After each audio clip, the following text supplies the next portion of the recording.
Hello, this is Mike from Dimensional Walking, and today we are going to do a part two of one that I did was a part one, and it was about a guy named Charroux. Okay, he was a historian, he was a writer, he had some amazingly interesting ideas, which I agree with most of all of them. And so part one did really well. So I decided, well, I'll do a part two. And if part two does really well, I'll do a part three. So there seems to be some interest in this guy. Okay. So if part one introduced Charroux as this archivist of a forbidden or a forgotten human origin story, his middle works talk about which are let me see, the legacy of gods, and the third book, would that be the third book? Yeah, that would be the third book. And then the fourth book is the Unknown Civilizations. So here he kind of stops the kind of whispering and starts naming names. These books are Charroux's at his most arduous, mapping out cosmic bloodlines, extraterrestrial factions, and historic conflicts uh, that he believes shaped the trajectory of human civilization. This is where his theory stops being an alternate history and becomes a full blown cosmic epic. Cherubi begins with a question that sounds simple, but detonates on impact. The question is why so many ancient civilizations claim to have descended from the gods. For instance, the Egyptians, the Mayas, the Sumerians, the Dogon, uh, Phoenicians, all insist that their kings, priests, and founders were literally children of the sky. Okay, mainstream historians call this myth making. Shar calls it genealogy. He argues that the Earth was once the crossroads, kind of a neutral zone where multiple advanced species interacted. They experiment, and occasionally they fought. Humanity, in this view, is not a single lineage, but a hybrid project, a blend of genetic contributions from several off world civilizations, which I guess is called the cosmic bloodlines. So Shrew explains the sudden emergence of intelligence, the diversity of early cultures, and in the exponential leaps in knowledge that appear in the archaeological records. So this whole genetic contribution is what he's saying. It's all these kind of different blends that happen over time that created mankind. And obviously there's many of us, many races and nationalities or whatever you want to call it, that are really quite a bit different from each other. Okay, so that would kind of explain some of that too. Okay, where you can't really explain it any other way, actually, as far as I'm concerned, but other people will debate that, I'm sure, and that's fine. But Giroux doesn't stop at this hybridization level. He proposes that these factions, these alien factions, were not unified. They were rivals. They had different agendas and philosophies. Some saw humanity as an investment, others saw it as a resource, a few even saw it as a threat. Not that many saw it as a threat, though. And at least one group, he claims, attempted to wipe the state slate clean, meaning it wanted to wipe out everybody on Earth. Okay? This brings us to one of Charroux's most dynamic ideas, the prehistoric wars. He points to the myths of battles in the sky, weapons of fire, cities turned to glass.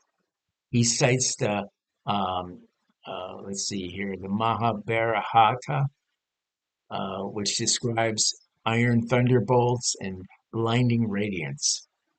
The vilified forts of Scotland and the radioactive ruins of Mohenjo-daro. To Charroux, these weren't metaphors. They were eyewitness accounts of conflicts between advanced beings whose technology appeared godlike to the early humans. In the book Legacy of the Gods, he outlines a cosmic hierarchy. First, there was the elders, ancient beings who seeded life across multiple worlds. Then there were the navigators. They were the explorers and the scientists who visit Earth during its formative years.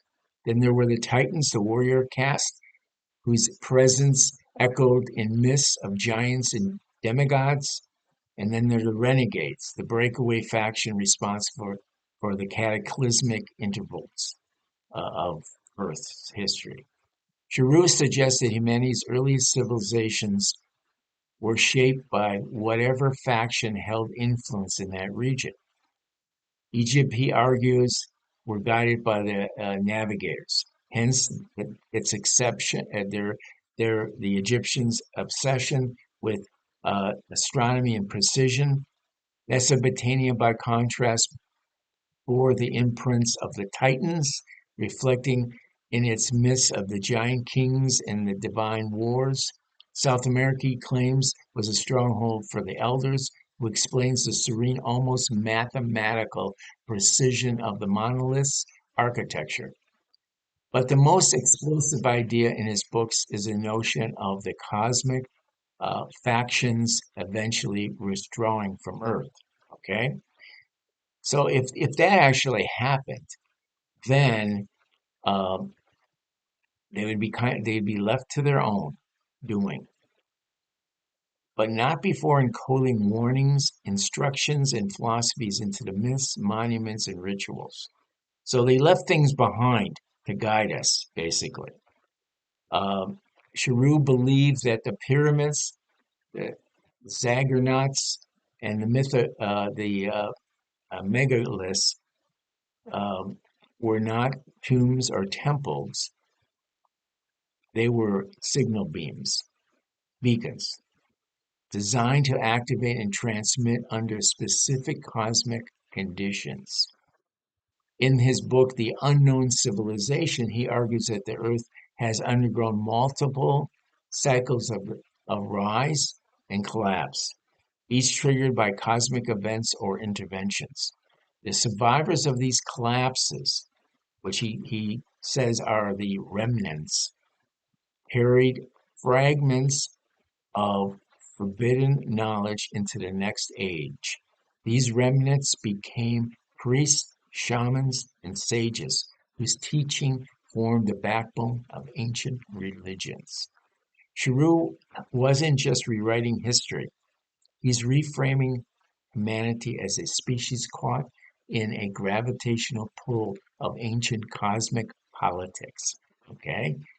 He suggests that our myths are encrypted records of real events, our gods are historic figures, and our civilizations are aftershocks of battles fought long before recorded time. I will end, so I would go ahead and end part two with a question that Charroux never fully answers, but constantly circles. If the cosmic factions were true, are they coming back? Okay. So if I get a reasonably good response in part two, I will do a part three because there's more to be said here. In part three, this is what I would probably do. I would explore his final works, and I probably will do that because I think it's only right that don't stop at four. I would go all the way to his six, and these are his six core books. Okay, he wrote other books outside of the core, which are really good too, but the six core are really important, I feel.